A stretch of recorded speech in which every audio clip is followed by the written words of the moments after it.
Halo semua, salam sejahtera Malaysia. Selamat datang ke channel Fels Lifestyle. Terima kasih kerana terus setia dan bersama di dalam channel ini. Satu lagi kejutan yang buruk untuk Muhyiddin Yassin sebagai Presiden Bersatu dan juga sebagai pengerusi Perikatan Nasional dan mungkin juga sebagai calon Perdana Menteri bagi Perikatan Nasional. Sudah pasti ada yang berkata Muhyiddin antara yang layak untuk sekali lagi menjadi PM. Tapi bagaimana pula dengan cerita pemilihan calon Perdana Menteri? Adakah selepas beberapa wakil rakyat daripada Bersatu yang berpaling tada? Selepas sebelum ini ada pemimpin Bersatu yang letak jawatan dan terbaru pula dua lagi exco pemuda Bersatu lepas jawatan. Adakah ini menunjukkan bahawa Bersatu sedang melemah? Menunjukkan bahawa Muhyiddin sedang kritikal? Kalau nak cakap Muhyiddin tumbangkan Anwar, mungkin pada masa ini tiada harapan Muhyiddin nak tumbangkan Anwar. Tapi mungkin pada PRU16, kita tidak tahu. Saudara-saudara, mungkinkah perkara ini dengan melemahnya Bersatu, dengan dua exco pemuda Bersatu yang melepaskan jawatan, menunjukkan bahawa kelemahan Bersatu sehingga PAS mahu bubar Perikatan Nasional, tidak lagi mahu bersama Bersatu. Pemuda Bersatu terus bergolak apabila dua lagi exco-nya bertindak melepaskan jawatan yang dipegang dalam biro sayap parti itu. Saudara-saudara, bagaimana penerimaan PAS setelah Bersatu? Kita dapat lihat semakin melemah sedemikian, macam berita yang kita dengar sebentar tadi. Mungkin ada yang beranggapan Bersatu sedang melemah, mungkin juga ada yang beranggapan Bersatu akan comeback stronger. Tapi saudara-saudara, dengan perkara ini berlaku, adakah PAS mempunyai sedikit sebanyak perasaan untuk tidak lagi bersama Bersatu? Bukan saja berkaitan dua peletakan jawatan ini, tetapi berkaitan dengan beberapa wakil rakyat Bersatu yang berpaling tada, yang menyatakan sokongan terhadap kerajaan dan Anwar Ibrahim. Kalau PAS mahu bubar PN, mungkinkah dengan cara PAS keluar PN, tinggallah Bersatu dan gerakan di dalam Perikatan Nasional? Tapi saudara-saudara, perkara ini mungkin satu berita buruk, bukan saja kepada Bersatu tetapi kepada Perikatan Nasional. Dan adakah ini menjadi ciri-ciri Muhyiddin Yassin tidak akan diterima lagi untuk menjadi calon Perdana Menteri? Saudara-saudara yang saya hormati, bukan saja sebagai calon PM tetapi juga sebagai Presiden Bersatu. Saudara Bapak, apa komen Anda? Hai, hello, salam sejahtera Malaysia. Selamat datang ke channel Fels Lifestyle. Terima kasih kerana terus setia dan bersama di dalam channel ini. Ini adalah satu kejutan. Ini sekali lagi melibatkan titah edendum yang kini menjadi perbualan ramai orang. Tapi kalau kita nak bercerita, nak berbual tentang titah edendum, kita jangan buat cerita sendiri. Kita mengikuti perkembangan terkini daripada sumber-sumber yang boleh dipercayai. Tuan-tuan, berkaitan dengan titah edendum, semakin panjangnya cerita ini sehingga ada gesaan kepada Terry Rudin, yaitu Hakim Mahkamah Persekutuan, untuk meletakkan jawatan. Dan ini adalah pengakuan daripada seorang peguam kanan di Malaysia. Syafi minta Terry Rudin berundur dari Mahkamah Persekutuan.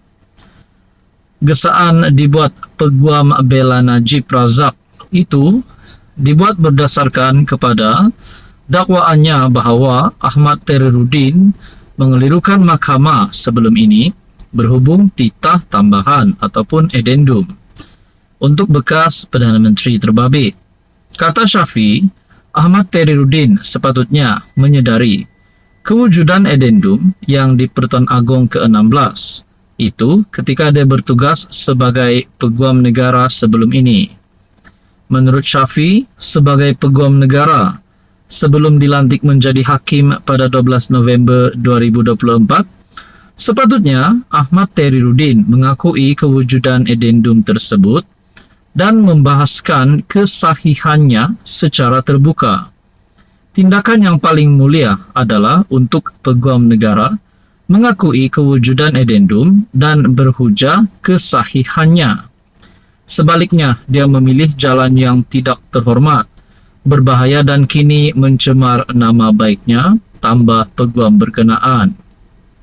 Edendum yang dinyatakan Syafi'i itu merujuk kepada Titah Al-Sultan Abdullah Sultan Ahmad Shah mengenai status pemenjaraan Najib, yang juga bekas Menteri Besar Pahang, di penjara Kajang. Al-Sultan Abdullah ketika ini merupakan Sultan Pahang selepas menamatkan khidmat baginda sebagai Agong. Kedudukan baginda kini digantikan oleh Sultan Johor Sultan Ibrahim. Ada duluan tanah tahanan rumah. Najib melalui Syafi'i sedang coba mendapatkan kebenaran pihak berkuasa untuk menghabiskan tempo hukuman penjaranya di rumah. Saudara-saudara, berkaitan dengan ini, apa komen Anda? Halo semua, salam sejahtera Malaysia. Selamat datang ke channel Fels Lifestyle. Tuan-tuan dan puan-puan yang saya amat hormati. Rupanya kebelakangan ini banyak cerita tentang calon-calon Perdana Menteri. Ada yang sebut Muhyiddin Yassin, ada yang sebut Hadi Awang, Hamzah Zainuddin, manakala di pihak pembangkang juga ada menyebut Tuan Ibrahim. Mungkin di dalam blok kerajaan, nama-nama yang besar antaranya Zahid Hamidi, Saifuddin Nasution, mungkin juga Rafizi Ramli menjadi sebutan untuk menjadi calon Perdana Menteri yang ke-11 untuk menggantikan Anwar, ataupun mungkin bukan calon PM11 tapi calon Perdana Menteri yang seterusnya. Tapi ada satu nama yang amat menarik untuk kita coba teliti dan untuk kita coba nilai, yaitu nama satu lagi bekas Perdana Menteri, yaitu Najib Razak. Saudara-saudara yang saya amat hormati, dalam satu tulisan berkata daripada Syabuddin Husin, bolehkah Najib jadi PM sekali lagi? Di sela-sela rancaknya orang bercakap tentang calon PM, dan di ketika kekal sukar menjangka bila Najib boleh menikmati udara bebas, ramai yang bertanya, masih adakah peluang bagi bekas Perdana Menteri itu untuk berkuasa sekali lagi? Najib kini berusia 72 tahun. Anwar Ibrahim ketika menjadi PM berusia 75 tahun. Sementara Tun Mahathir ketika mengangkat sumpah sebagai PM buat kali kedua pada 2018 adalah berusia 94 tahun. Mengambil kira faktor di atas, Najib dengan usia 72 tahun belumlah dikira terlalu tua untuk sekali lagi menggapai kuasa. Walaupun Najib sudah didapati bersalah oleh Mahkamah Tinggi dalam kes SRC International pada tahun 2020, tetapi auranya telah berjaya memenangkan BN pada PRN Melaka 2021 dan PRN Johor 2020. Kemenangan BN dalam kedua-dua PRN itu pula adalah kemenangan 2/3. Sedangkan dalam PRU sebelumnya, BN tewas di kedua-dua negeri tersebut.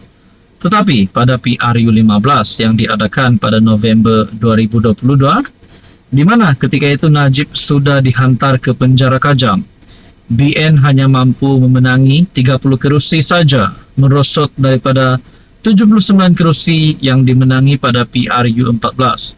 Artinya, jika Najib bebas dan boleh berkempen, beliau ada kemampuan untuk menarik pengundi menyokong Barisan Nasional. Bukan bermakna Zahid tidak cukup bagus untuk memimpin UMNO dan BN. Namun, gandingan beliau dengan Najib dikira lengkap untuk mencerahkan peluang kemenangan. Nah, di sini kalau saya nak mempersoalkan lah, kalau gandingan Najib dan Zahid mantap dan meletup, mungkinkah Najib yang mempunyai daya tarikan pengundi yang kuat untuk mengundi BN dan UMNO akan memberi kelebihan kepada kerajaan perpaduan sekiranya BN dan UMNO bersama-sama meneruskan kerjasama bersama dengan Pakatan Harapan bersama dengan Anwar. Persoalannya, dengan daya tarikan Najib yang sebegitu kuat, kalau Najib bebas nanti, kalau Najib akan membawa BN keluar daripada kerajaan ataupun meneruskan kerjasama bersama dengan PH, itu akan mengubah satu lagi situasi politik. Mungkin Najib kalau bebas nanti mempunyai harapan untuk menjadi Perdana Menteri. Mungkinkah Najib akan membawa UMNO BN bersama-sama dengan PH ataupun bersama-sama dengan pembangkang hari ini PN, ataupun mungkin bergerak solo membentuk kerajaan baharu sendiri bersama dengan Zahid. Dan sudah pasti kedudukan pada ketika itu mungkin Najib Perdana Menteri dan Zahid timbalan Perdana Menteri, ataupun Zahid timbalan Perdana Menteri dan Najib Perdana Menteri. Nah, itu persoalannya lah. Kita tunggulah nanti kalau Najib dah bebas, kita tunggu apa keputusan dan apa tindakan Najib. Saudara-saudara berkaitan dengan ini, apa komen Anda?